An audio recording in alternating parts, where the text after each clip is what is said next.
والسلام علی عبادہ الذین اصطفیٰ اما بعد اعوذ باللہ من الشیطان الرجیم بسم اللہ الرحمن الرحیم۔ حضرات محترم، آپ حضرات درس سے حدیث سماعت کر رہے ہیں، اور درس حدیث کے اندر بالخصوص ہم سیدنا صدیق اکبر رضی اللہ عنہ کی سیرت مبارکہ آپ کے سامنے بیان کی جا رہی ہے، جہاں آپ نے اس پورے ہفتے میں سیدنا صدیق اکبر رضی اللہ عنہ کی سیرت کے مختلف پہلو سماعت کیے ہیں۔ انہی میں سے ایک بہت ہی خاص وہ پہلو ہے، وہ ہے آپ کی خلافت و امامت۔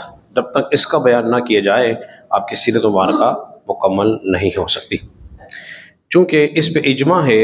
مسلمانوں کے پہلے خلیفہ جو مقرر ہوئے ہیں وہ سیدنا صدیق اکبر رضی اللہ تعالی عنہ ہیں۔ یاد رکھ لیجئے، امامت کی دو قسمیں ہیں، ایک امامت کبریٰ ہے اور ایک امامت صغریٰ ہے۔ امامت صغریٰ جیسے چھوٹی امامت، جیسے میں بھی امام ہوں، ہر کوئی مسجد میں کوئی نہ کوئی عالم مسجد کا امام ہوتا ہے، اس کو امامت صغریٰ کہا جاتا ہے۔ اور ایک ہے امامت کبریٰ جو سب سے بڑی امامت ہے۔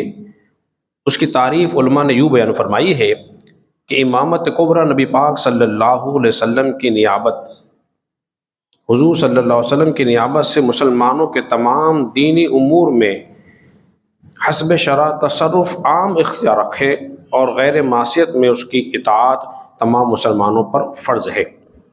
اس کا مسلمان آزاد، عاقل، بالغ، قادر اور قریشی ہونا شرط ہے۔ علوی معصوم ہونا شرط نہیں ہے۔ علوی اور معصوم ہونے کی جو شرط ہے یہ روافض لگاتے ہیں، یعنی کہ شیعت لگاتے ہیں۔ مسلمانوں کو اس پہ اتفاق ہو گیا کہ سیدنا صدیق اکبر رضی اللہ عنہ مسلمانوں کے خلیفہ مقرر ہوئے، اور ابو بکر صدیق رضی اللہ عنہ کو یہ شرف حاصل ہوا ہے کہ حضور کی ظاہری حیات میں ہی آپ نے 17 نمازیں، حضور کی موجودگی میں ظاہری حیات میں 17 نمازیں آپ نے ادا فرمائی ہیں کہ صحابہ کے آپ امام بنے ہیں، اور حضور نے آپ کی امامت کو پسند فرمایا ہے۔ آخری ایام تھے اور رسول اللہ صلی اللہ علیہ وسلم تشریف نہ لائے، تو آپ نے فرمایا ابو بکر سے کہو لوگوں کو نماز پڑھائے۔ حضرت عائشہ کہنے لگی یا رسول اللہ صلی اللہ علیہ وسلم، میرے والد جو ہے رقیق القلب ہے، نرم دل ہے، مصلی پہ کھڑے ہوں گے تو وہ رو پڑھیں گے، آپ ایسا کریں کہ فاروق اعظم کو حکم دیں۔ آپ نے فرمایا عائشہ، ابو بکر کو حکم دو کہ وہ نماز پڑھائیں۔ 3 بار کہا آپ نے، اور تینوں بار حضرت عائشہ نے یہی کہا۔ آپ نے فرمایا تم مصر کی عورتوں والی ہو۔ جب مصر کی عورتیں گئی تھی نا تو ان کا ارادہ کچھ تھا، ظاہر کچھ تھا، دل میں کچھ تھا، یعنی کہ اطلاع تو یہی تھی چاہے تو میرے والد ہی نماز پڑھائیں۔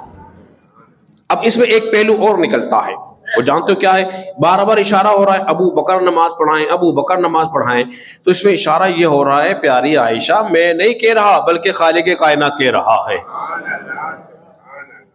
میں نہیں کہہ رہا خالق کائنات کہہ رہا ہے۔ کیوں؟ اس کی دلیل کیا ہے؟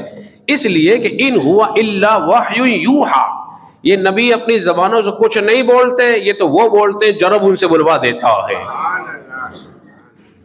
ایک تو یہ دلیل ہے۔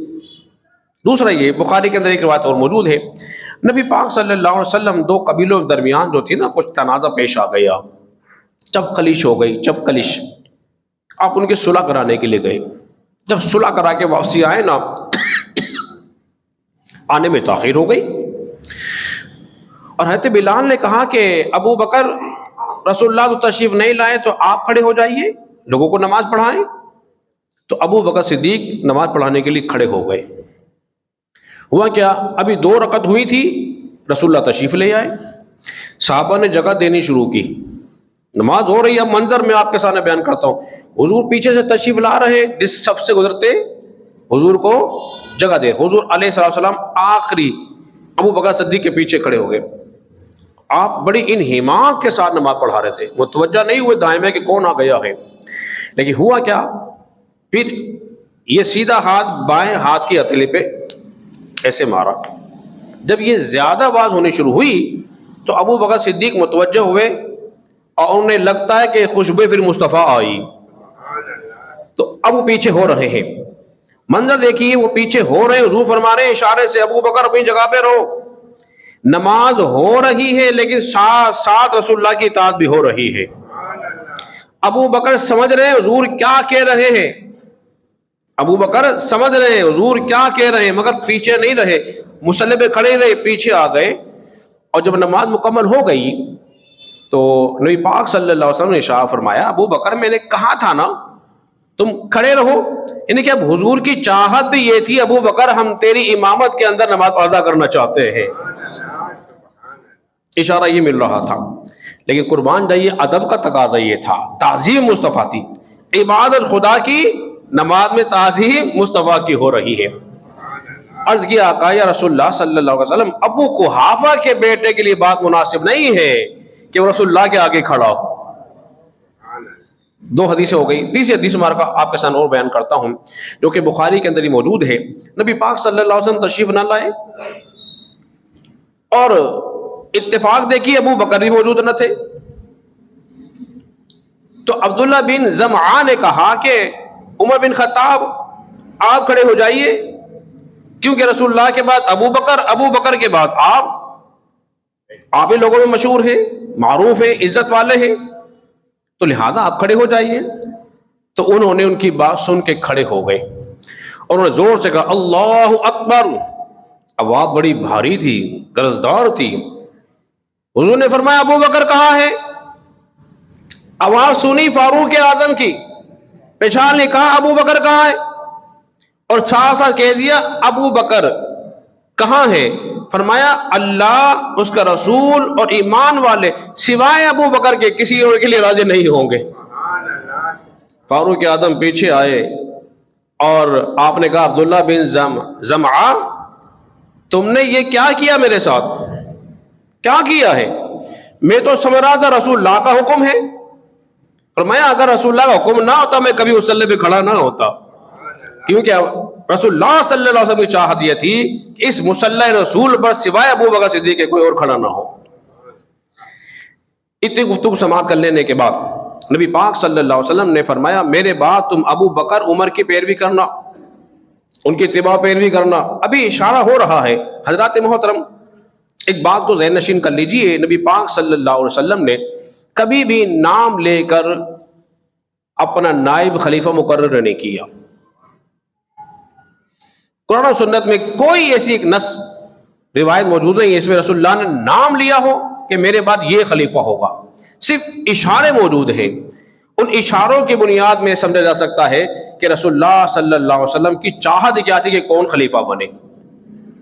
جب ابو بکر صدیق مستدرک الحاکم میں حدیث مبارکہ موجود ہے، روافظ کی طرف سے روایت پیش ہوتی ہے کہ ابو بکر صدیق نے 6 ماہ کے بعد حضرت علی کی بیعت کی. بڑی مشہور معروف بات. یہ روایت جھوٹی روایت ہے، ایسی کوئی بات، اس بات میں کوئی صداقت نہیں ہے. ابو بکر صدیق کی حضرت علی نے فوراً بیعت کی ہے. کہتے ہیں حضرت علی نے ابو بکر صدیق کی 6 ماہ کے بعد بیعت کی. یہ کوئی معتبر بات نہیں ہے، صرف ایسے ہی کہانی گھمائی ہوئی ہے، مشہور کیا ہوا ہے تاکہ اس مسئلے کو اختلافی کر دیا جائے، مسلمانوں کی یگانیت اور یکجہتی کو توڑا جا سکے. جب ابو بکر صدیق کی بیعت عام ہو گئی، مستدرک الصحیحین میں 4057 4457 حدیث مبارکہ اس کا نمبر ہے. آپ نے فرمایا جب بیعت ہو گئی، لوگوں نے بیعت کری، ابو بکر صدیق نے یوں دیکھا، حضرت علی نظر نہیں ہے. فرمایا بلواؤ. جب حضرت کو بلایا گیا، پوچھا اے علی کیا تم مسلمانوں کی اجتماعیت کو توڑنا چاہتے ہو؟ کون کہہ رہے ہیں؟ ابو بکر کہہ رہے ہیں. کس سے کہہ رہے ہیں؟ حضرت علی سے. اس کا کیا مطلب تھا کہ اے علی ان تمام لوگوں نے میری بیعت کر لی ہے، کیا تم اس کو توڑنا چاہتے ہو، اختلاف کرنا چاہتے ہو؟ آپ نے فرمایا ہرگز نہیں. آپ نے کیا فرمایا؟ ہرگز نہیں. تو پھر آپ آگے بڑھے اور آگے بڑھ کر فوراً ہی حضرت ابو بکر صدیق رضی اللہ عنہ کی آپ نے بیعت کر لی. فوراً ہی بیعت آپ کی کر لی.